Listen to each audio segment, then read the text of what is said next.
We're going to move to foreign policy now, and this question is about the current situation overseas in the Mideast. What role should the U.S. Congress have in stopping international terrorist organizations such as ISIS? And we'll begin with you, Mark. Well, I think this week is a sober reminder that the war against terrorism continues on, and with the tragic beheading of the second journalist. But that's not just the story. It's a story that happened in the Capitol a few weeks prior to that. I had a number of Iraqi people come to my office and talk about hundreds of thousands of Christians that were being slaughtered, Kurds being slaughtered, Christians being slaughtered. And they said, you know what? The administration's not doing anything. They're not doing anything. The French are doing things, but the United States is not doing anything. Can't you help us? And so 4 members of Congress, yes, in a bipartisan way, got on the phone and talked to not only USAID, but the State Department. And the person that gave me the hardest time was a Democrat, because she kept coming back at it and said, this is not just right. Talk is cheap. We need to get something going. Because supposedly we were monitoring the situation. This is a situation that requires action. And why does it require action? Not just because of the Christians in Iraq, or in North Africa, or in the Sudan, but it's coming back home. You know, the headlines recently talked about a guy wanting to join ISIS in Salisbury, North Carolina.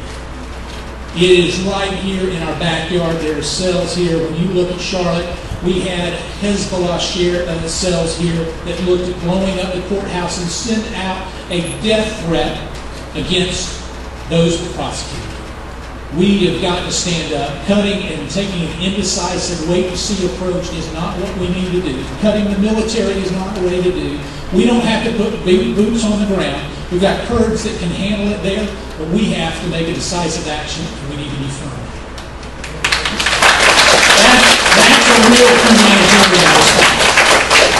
Tom, your position? We have over 1,000 contractors in Iraq today serving in the military role. We now have 1,300 American troops on the ground in Iraq. And so I am not, I don't share Mark's point of view on this, obviously. And I would point out that these ISIS criminals are the same ones that the hawks, the Republican hawks and Democrat hawks, wanted to come to the aid of against Assad. Assad was killing those guys.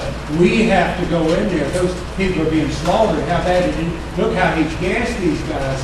It's just awful. And then those people that we went in to help, they're turning around, they're beheading our reporters. Right? The same ones. The people that, and so we don't know what we're doing in the Mideast.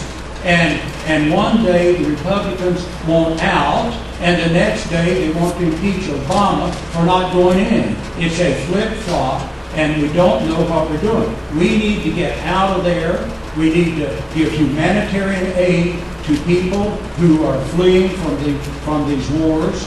I will support going into Gaza and demilitarizing Gaza with NATO. Those are 2 military actions, 2 types of actions I'll support. The other is to get out of the way of these sectarian people. We made the Taliban. Ronald Reagan and George Bush Sr. made the Taliban. The Russians invaded Afghanistan. They came in, and we said how awful it is. Those poor people in Afghanistan are suffering under the Russians. We got the CIA over there. We taught them how to fight. We gave them weapons. Man, that light comes on quick. We gave them weapons. We taught them how to fight. We do that over and over again and say, what went wrong? What went wrong? What went wrong is we don't have an exit strategy. We jump into these things. We're good at bombing and tearing things up and killing people, but we're not very good at beyond that.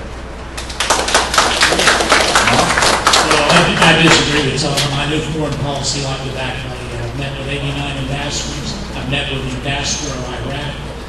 I've truly been a student of this since I've gotten to Washington, D.C. And I can tell you, inaction is not what they respect. They respect the fact that we need to take decisive action. That's what they want us to take. You know, when you start to say that, that this ISIS is of our own making, that's not accurate. I mean, we had 1,500 people when ISIS was there. We could have gotten rid of them not more than 18 months ago at 1,500 people. Now they're up to 20,000, and they're getting Al-Qaeda affiliates from all over the world to back them up. You gotta deal with it today decisively, or we're going to be dealing with it with the blood of our men and women in the future if we don't deal with it today. People say they're coming to our country. How do we defend ourselves? What's the best way? I got a minute. Yes, sir. Okay. What we're doing is we're building a training ground for terrorists. That's where they go there. These guys in the United States who are half nuts go over there to get their training. All right. That's what they're there for. There are these lunatics who enjoy killing and dying, and if I blow myself up and take 30 people with me, the world will stand up and cheer. Okay? I don't think it's going to cheer.